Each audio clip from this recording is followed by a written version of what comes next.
tao có encourage one another. Lan thấy lan. Yếm tiết Thessalonica sơ từng hùng sang sự trực giết nhiều của con. Của con. Therefore exalt one another and build each other up, even as you also do. Con quỷ nói ở sự lan thèn lan súng chá lan thèn lan thấy chia tay thắng đi sẵn mày bùa dẫu nó lá tỏ lan thấy lan bùa dẫu lan ở lan những kéo encourage one another to do. Do you believe? Okay? Do you believe that Jesus one day will come back from where he has gone? Do you believe that? Do you believe that Jesus actually will come back? Not because people say he will come back, but do you yourself believe that? Mày bua xiên như phải, xíu Giêsu nhìn anh ta gan tại vì nhận. Sự con cũng hãy nhận con sự Giêsu đi. Tại nhảy sang những biết thì to, vì rồi những tia em bèo mẹ của nên anh ta chỉ dùng hãy phía xem con phải hãy bua thì bằng tỏi con phải hãy nhận con phải họ. Mà mày cần như nếu mà cần sinh viên mày sẽ xiên nái phải. Mày sẽ xích nái gì mà sinh viên như phải. Do you will believe that? Okay? That Jesus one day will come back. Do you personally believe that? Not because some people say so, but do you believe that? Do you believe that Jesus could actually return during your lifetime? Okay? When you're still alive, when you still breathe this earth air that gives you life, do you still believe that Jesus will come back in your lifetime? Mày thức quận phải không? Mày hâm ra một cái xiên như phải, tôi sao mà mày xem cái như xem hồ, mày chiến tháo như xem hồ, mày tôi tháo trên nó bằng cái như chia mà sao mà mày xem cái này,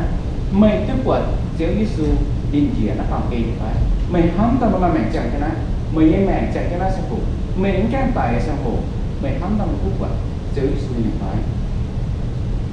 Who of you? Okay? Which one of you? Who of you believe that we could actually witness the second coming of Jesus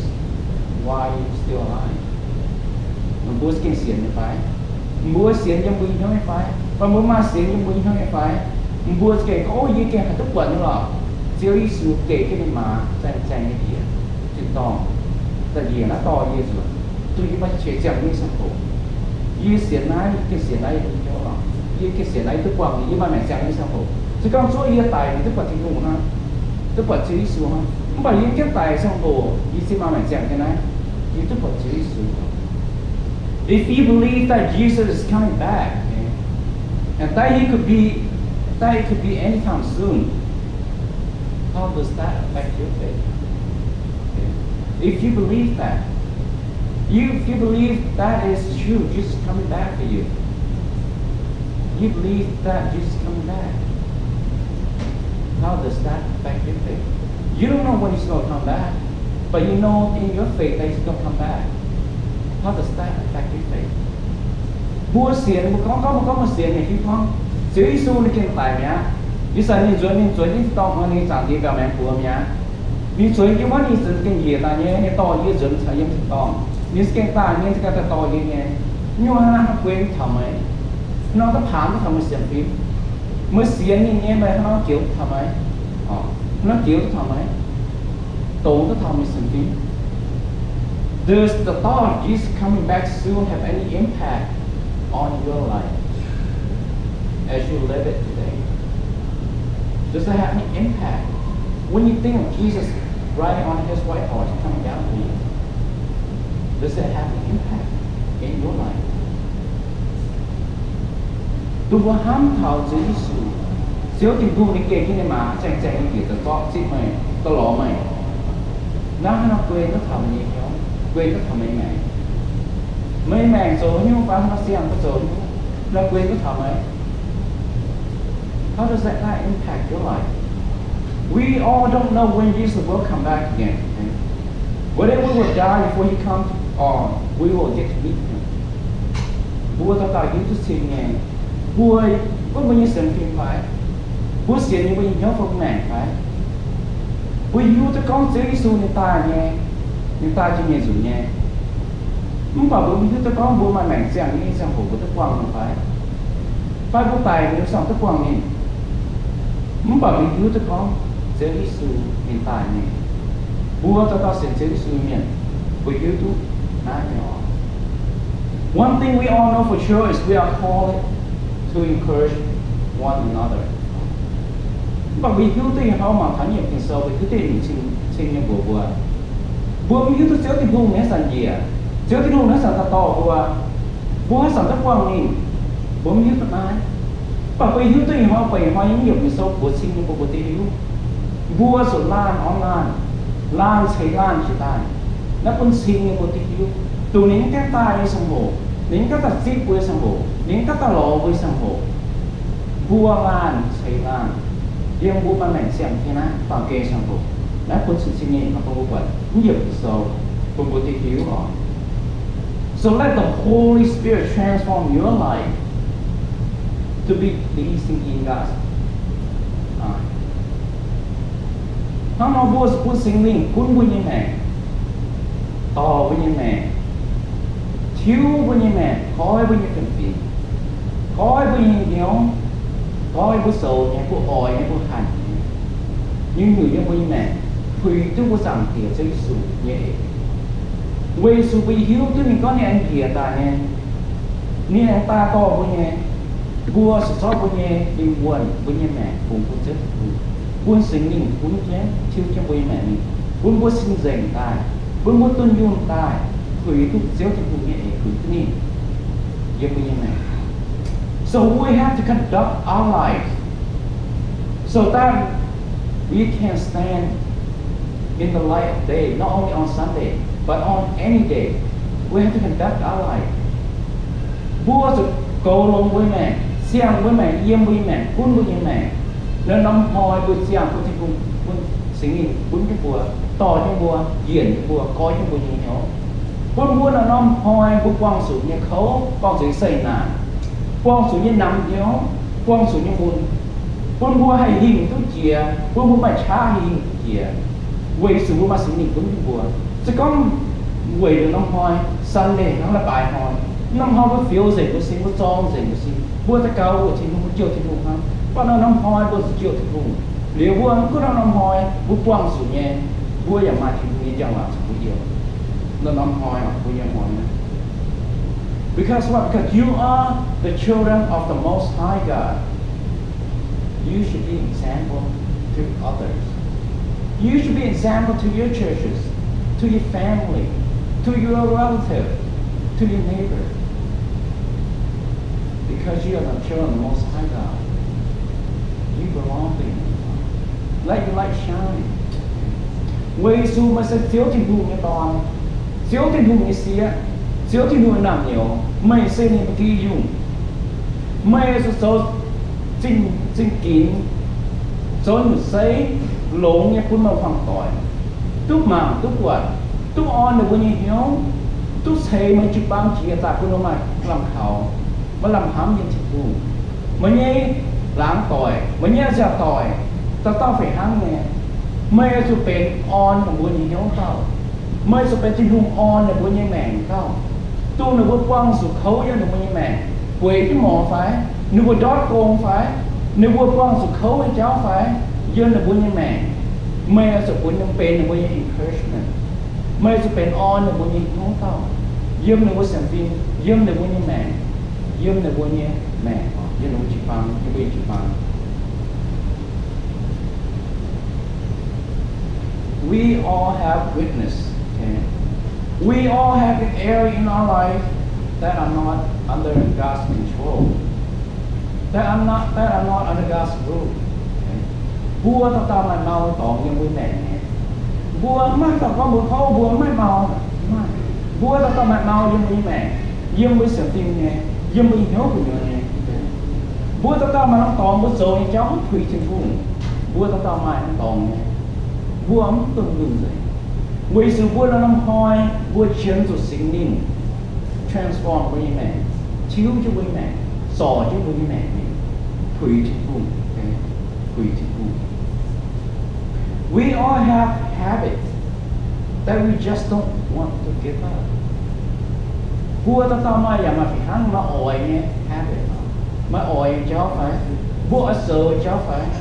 bua hãy xiêm tu quảng quay tu bua ỏi nó hãy bua ỏi vì nó ỏi tại bua hãy quật thình tu bua tại bua mà cha tại bua mình chén chủ thì bua lấy cô thì bua ỏi cho nó we need habit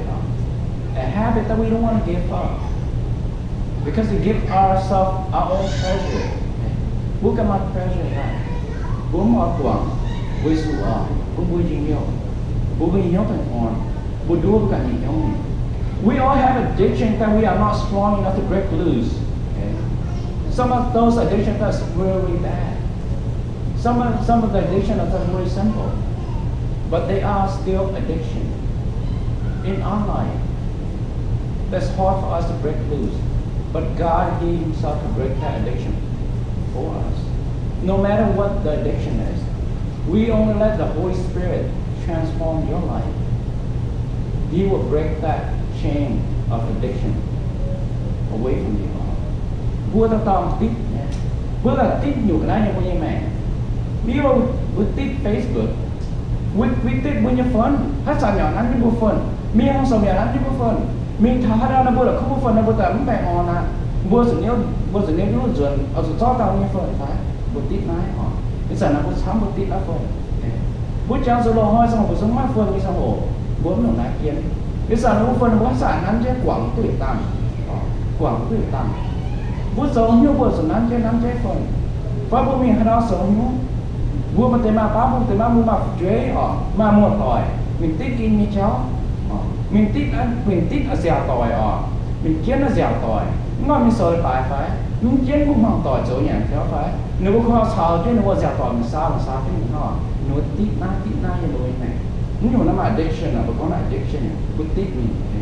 Who am I? We have desire that at times are stronger than our desire to follow Jesus. Bữa là phải hăng nhẹ, bữa mà hàn và bữa mà ỏi cháu, nhưng bữa mẹ vợ sợ cháu, mà dùng bá là chúng cầu chiến chia thành công, cầu hên chia thành công, nhà ham một thằng bùa, quăng xuống người cháu nó bùa, tao để hắn là quăng nhỏ, giờ tao để tao quăng những thằng hắn, dưới trang số sàn như sông hồ có quăng xuống nhẹ, nhìn con, tôi biểu như hoi vấn đề, san lê tôi biểu có quăng chân mình à, nãy bây giờ thì sai ở con nó mới ra cái sáng nhà bố quảng chơi bông con nó nhà mình lo dè trong nhát nhà bố quảng chơi nhà bố miếng nhỏ nãy bây giờ thì dài strong này cả phải bữa hai mình có chuyện nhau năm ngoái ye park Saturday ye park Friday park Saturday itu weekend nó mình bao giờ hiểu giờ nhà Sunday bố quảng chơi mình bảo giờ nhà nhưng bạn ta mình thấy sống tu ở mình bảo nãy bây giờ thì dài bố ỏi nha bố ỏi nha pen bố này cô thì vui bang bố này cô thích luôn bố nhẹ ế bố hỏi này bố tỏ chiến thích luôn này nó đồ bố nhẹ ế nó đồ bố desire so we need to expose the darkness in our life to the blood of the Lamb, the blood of Jesus Christ. Mình có bố quang dù như nhé tụi nó như sợ bị nhau hẳn phải nó như sợ bị nhau ỏi phải nó như sợ bố mẹ tích sự như phải bốจะซ้อตบเมาไงแล้วน้องตองnhu bốจะซ้อแต่เฮ็ดที่รูไงจะเปลี่ยนปุ่นนี้แซมเดียวจีจะตั้งใจว่าปุ่นนี้แซมถึงไปยิงเสียตุ้งเสิร์ฟบเมาไงไม่คุยไงยังไม่แม่สมบูรณ์เถงตุ้งบพังต่อยไงสมบูรณ์เถงตุ้งบจีบังไงสมบูรณ์เถงตุ้งบมัวต่อยไงบุหลามต่อยไงตุ้งบให้อ่อนตุ้งบยังแม่เถงตุ้งบยังbuaจะซ้อบุญเมาไงตุ้มแปงเมาแปงบุญเจี๋ยไงแปงบุญเลยโกที่ดูไงแปงบุญเจนที่ดูไงมีอันนั้นเสียงสูงไงจ้า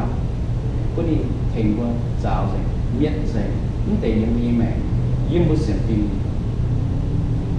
It is easy, right, to criticize one another and find fault with one another. Okay, นั่นกินเสียงเนี่ยซ้ำเหรอบัวตาเต้าบัวตาโซเลปายยี่ห้ามทำมาตาก็ต้องทำสบายไปสวยน้องบัวอ่อนหมองนี่ก้องบัวมึงคนหนึ่งบัวก้องโปร่งนี่บัวไฟมึงคนหนึ่งก้องเซียนนี่บัวเซียนนี่เจ้าบัวโสตายเจ้าไฟมึงคนหนึ่งเก่งหมั่งนี่บัวก้องไฟ Nobody come to church to listen to other criticize them มาตาเบ็ดอย่างนี้ตานะสบายหมองนี่ก้องบัวมึงคนห้ามนอนอย่าป่า ยี่ห้ามแต่บัวตาโซละปายแต่เซ็งละปายซันเดย์น้ำหอยนะบัวตาเซ็งบุ้งบัวเบนที่บัวเหี้ยบัวซ้อมบัวจ่าซิมจ่าอะไรเนี่ยจองสู้เจ้าสวยบัวก็ทำเสียงโหโลบัวมีเอาสมิงเจียวแต่บัวมีเล็กที่โซละปายบัวสมิงเจียวแต่บัวแต่น่าเซ็งบุ้งบัวมอแต่น่าจะบอกจะโอ้แม่มอมีก้องเยี่ยวก็เจียวแต่มีก้องเยี่ยวไอ้ยี่รวยไปยี่มอมีน้ายไปยี่มอสอน้ายไปยี่แม่เป็นไปยี่สอน้ำหอไปยี่ห้ามแต่บัวมากต่อเอาสวยกันไหมวางเงี้ยcon của muốn muốn sầu tỏng phải muốn sầu tỏng phải và muốn mò cũng nhận mò mình bua còn chứ bây nhớ là sinh tình luôn tùng bua mau đi tỏ thứ miên quật mau tỏ miên lúc quật mau tỏ bua ở do chứ năm trong hồ tỏ chứ năm trong hồ tại phùng quân hùng thối hùng quảng cùng bua chiều tình hùng nhà hắn như bui mẹ nhưng rồi hắn như mẹ bua là sinh tình hùng nhà hỏi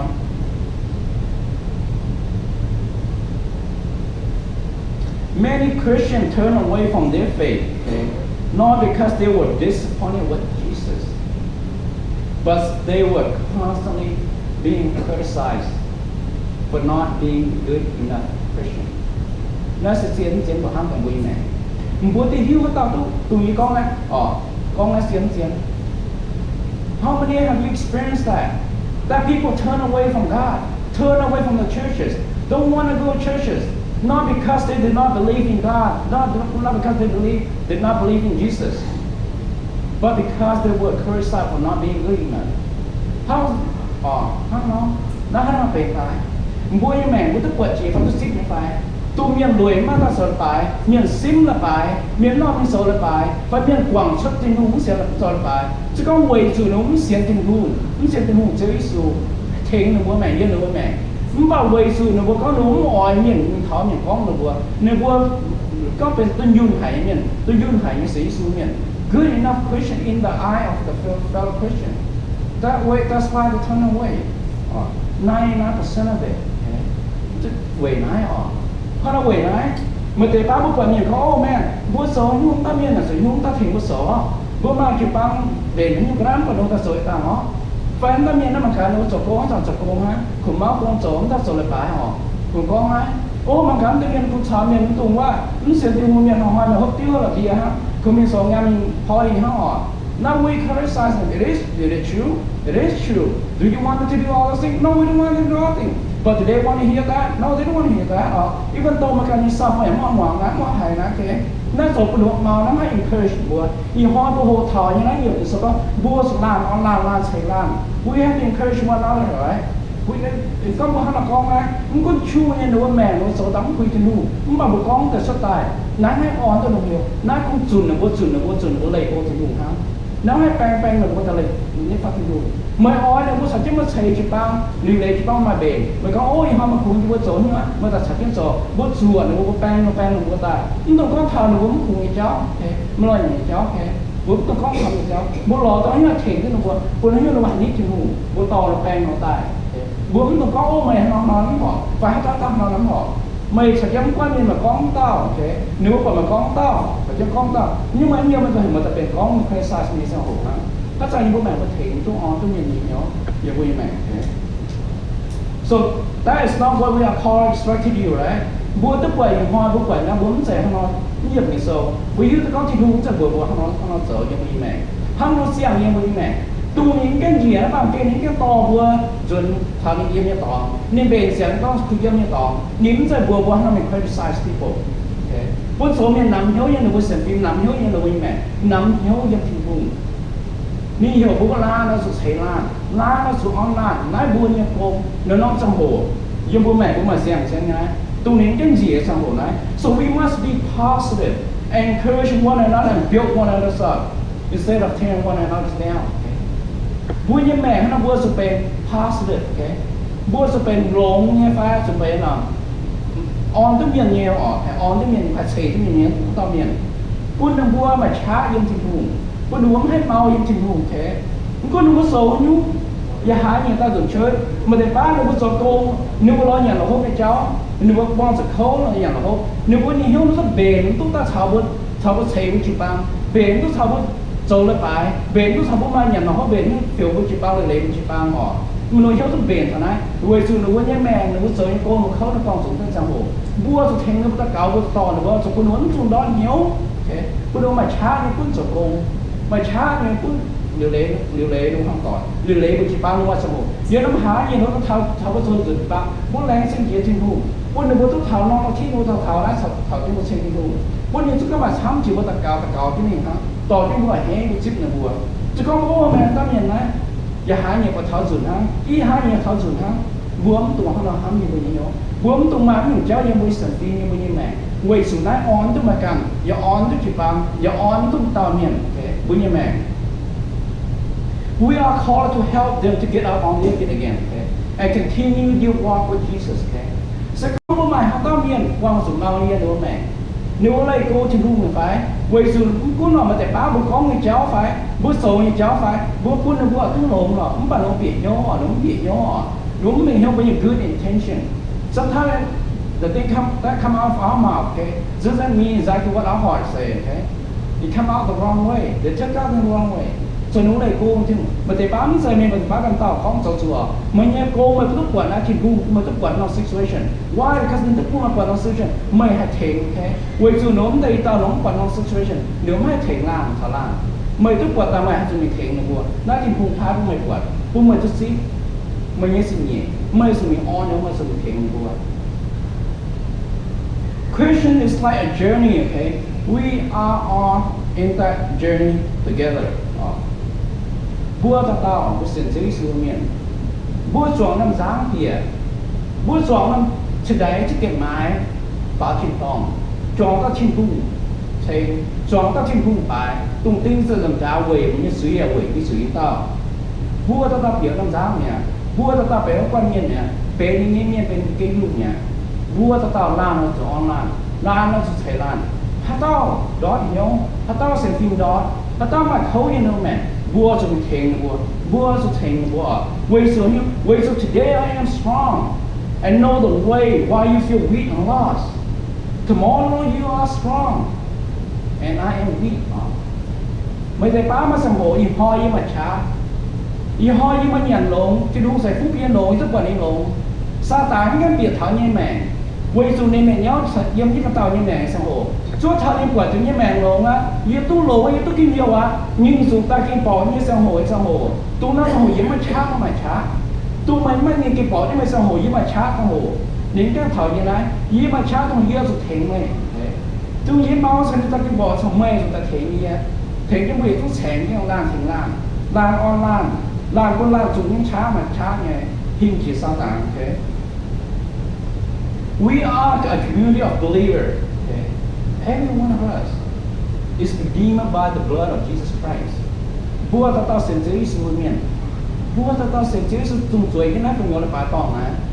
Tung bua tu chít chiếu trên hùng vô hàng tập ban ra sủa yếm thế miền này. Bua tao tu chít chiếu trên hùng như chém, mái dần như suy, giáo dần như suy. Bua tòng như những giáo dần bua bua tung yun ta, chít bua dần là bên miền, như xây tòng cái sản yếm thì tia vào này quá đấy, nhưng xây là không bua tao bên dưới sự miền dần. We can and must support one another, encourage one another, and build one another up. Okay, okay, we can and we must. Okay, có vốn hay lắm rồi. Bua tao hay nghe bua giờ ở sự online thảo làm gì hiểu. Bua rồi xây nó bua chỉ tại, bua rồi khen thằng bua chỉ tại, bua rồi to thằng nó chỉ là họ. Tôi nó mau nó đọt muôn nó sợ áo phải nó quăng rồi nó yên nó mẹ nó to rồi nó muôn. Okay, bua nó thấy những cháu xong bua rồi khó nó chỉ xin khen chứ nó bua những hoang tỏi phải bua chỉ băng tỏi phải bua làm tỏi phải bua hoang tỏi phải bua mua tỏi phải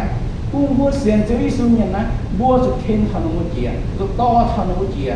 rồi khó chứ nó mình bua rồi khó mình sang hồ bua nó hay đón hay để cô chỉ đủ nhưng là bua như mẹ quay xuống ná bua như cô bua rồi sầu nhé quay xuống bua rồi làm làm sẽ làm. What brings encouragement and build other stuff is the recognition that Jesus, in His mercy and by His death, raised us from death to life, moved us from darkness to light, and from wrath to salvation. Hai on bữa này cứ bữa hai on cứ nhận gì đó. Hôm nay cứ bữa hai xây cứ nhận chỉ tại nhận bên mẹ. Bữa rồi chia tu bữa can xây chiếu trên vùng vì nhanh khám ní em ní yếm sự giảng trả nín hình chia tay cha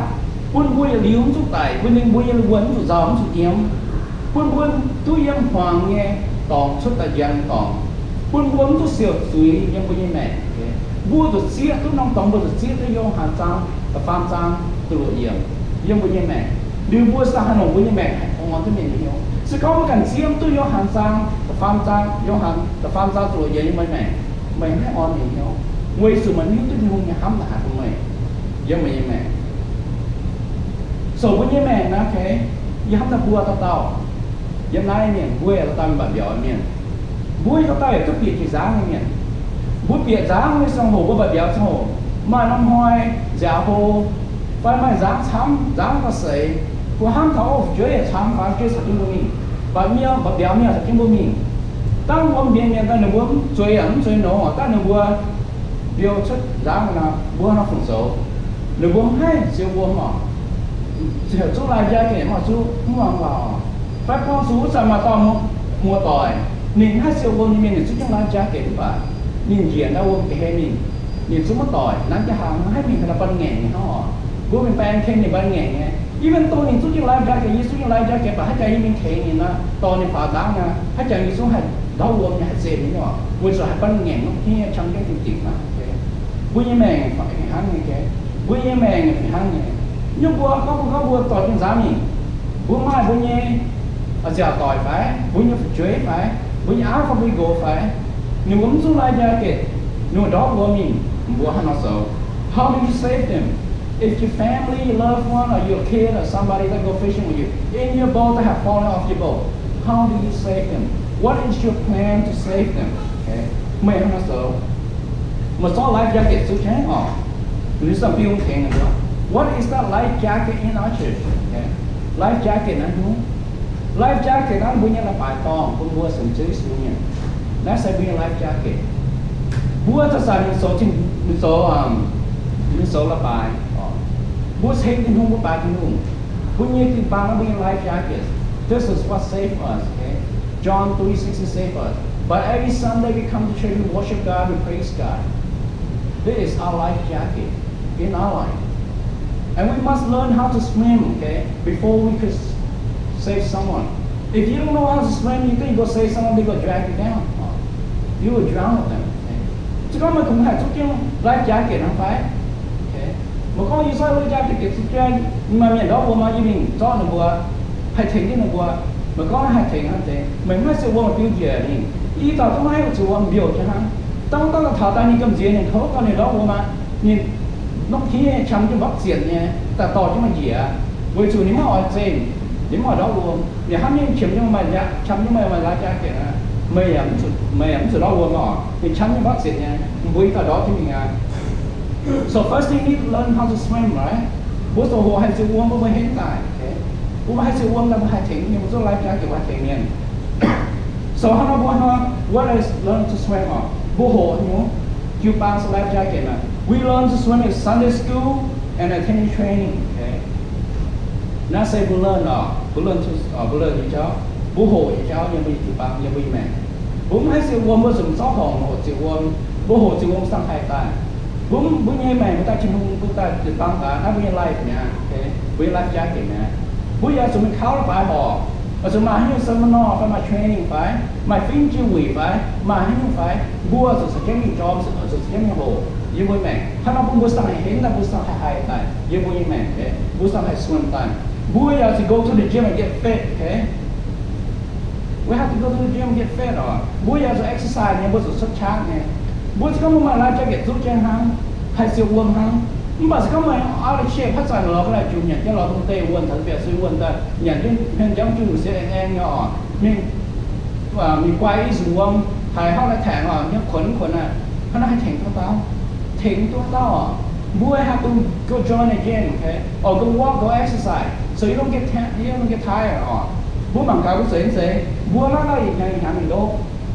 mi dừng bố biểu chỉ bố mình quay chiều bố là chiều chỉ tạm ha chúng cô là hại theo nhót hại khấu có khuẩn có mà cả bố mấy exercise là bố là tú thỉnh tú bố sẽ mấy exercise bố dùng xuất chá rồi bố khuẩn xếp rồi bố ngon xếp bố mấy exercise bố xuất chá bố ban dùng nó sâu mình chan khối là khấu thỉnh tú nhỉ nó bố như gym mà nhó bố như gym bố mình go get fit okay We got a life jacket used to the church. We have to learn how to swim. We have to go to Sunday school, attend training, go on revival. Who might mean, okay? We go visit people, okay? This is our gym. This is what built us strong, okay? We go visit people in the hospital. We go visit them at their home. We go worship with them at their home. So tại do house worship, okay? We give them encouragement. Nhưng mà số như là tại xong hồ. Bữa số sáu nó mình số là tại. Mình nghe cái số là tại. Nếu quên không có xong hồ bữa mình giả nó mình mang nó on mình nhiều. Nếu có mai không chấm tụi ta cáo bữa xong mình thành nó ta cáo. Nhưng nó bữa như mẹ họ. Nó sẽ hay on trên bữa. Nó sẽ hay xây trên bữa thành bữa mà chát tại. Hạt build bữa strong tại, okay? Bữa mình tụi bạn nhận có on. Bữa sự giờ phải hay eat healthy, okay? We have to eat healthy, right? If you do all this and you have your life jacket, you go to the gym, learn how to swim, you go exercise, but you don't eat healthy, you will die soon, right? If you don't eat healthy, you will be out of shape, you get fat and die. No matter what, you get high blood pressure, diabetes, no matter what, giảm chùn, bữa có bạn phải là 4 ngày healthy, okay? Bữa giờ phải hát bữa cho sao tụt tạc cao. We eat healthy is about praying, okay? Bây giờ dân tin, bữa sẽ dễ xuống như này. Bữa cho sao tụt tạc cao. Ta cáo về chụp băng, ta cáo về cái can, ta cáo về bún không tỏi, ta cáo về bún, ok, bún ta sao là chúng ta cáo, bún rồi cái bún có bún ta cáo, oh thank you Jesus, you know amen, right? Just like that, doesn't really help. Okay? You have to have that time committed to God, pray sincerely from your heart, thank God from your heart for His grace to you and your family, to your churches. Bún can just sing me, ta cáo về bún. So có ô này chính không ai hỏi đưa tới nhà làm một việc làm như này. That's not it. It's like we're sincere. Thank God. Tại vì nó là you don't have that connection with God. You do not have that affection with God. Mới giờ nó trong cổ tay. Nó trong cổ tay. Tất cả thật chính đủ như mấy này. Buông tung chuẩn liền mình trả lại có miền trả lại giàu này. Ô miền trả lại hoa này. Khấu này. Mình ngó yếm xuống mình là mình dẻo phải họ yếm kéo mảng thì đó mảng NBA final today go watch NBA final I don't have to go to church right còn mình xả lại dạo nhé mình xả lại còn xả lạiแบบเดียวxả lại mình ngàn xả lại mình nói mình quá họ bố còn mình xả lại dạo nhé thế dạo nhé nó yếm vào sự mình xa thế lại tấp nhẹ truy tấp nhẹ bị trònต่อให้เท่านี้สมบูรณ์ที่สุดก็น้ำลายชัดจ๋าที่สุดที่แข็งที่สุดบวมตรงส่วนนี้สุดน้ำลายให้อ่อนตรงนั้นเนาะลานให้เฉยตรงนั้นบวมตรงนี้ว่าจุดเมียนอย่างเนี่ยอ๋อจุดเมียนเมาเนี่ยเจ้าโตบวมตรงส่วนไหน so that should be our testimony okay that should be our encouragement so we are okay you are the light of the world okay a city located on a hill cannot be hidden. Mày vua sẽ hăng giang với siêu lùng nhiễm nhiên. Việt Nam xin, Việt hóa mộng nín, mãi hai tỷ mãi buổi nhiên. Vua ta tao sẽ tụng này. Vua ta tao về trong tam giang hành game trong bông nín cùng ngoài gần xấu đi sư nhà bông ở kế sự thành bông của siêu cái bông nín ngoài. Số chuột giang nghe dân với chụp băng, dân với những phong tỏi, dân với những mua tỏi. Dân bố nhà giàu tỏi, dân là bố nhà mẹ, bố con tỏi như bố nhà mẹ, bố bè nó dân là bố, bố nhà cô bố sửa lan xây lan online, bố sửa quân là bố mai encourage dân là bố mẹ, bố sửa tâm nhân miền, bố sửa phụ chuối miền, bố sửa mua tỏi miền, bố hay xây là bố hay on là bố, bố sửa là bố dân bố nhà circle of life, miền này cái gì cái hết mẹ giống cô nha. Quê sự nuôi dân quê nhỏ mẹ nếu vuaจะสั่งทุกวันvuaจะสั่งทุกวันvuaไม่ต้องกระโหลกเจียมาสังโฆช้ำเจียvuaกันฮะให้โสตุนvua nhẹ nhàng vuaให้โสตุนvua nhẹอ่อนเหนียวvuaให้โสตุนvuaใส่เจียvua như này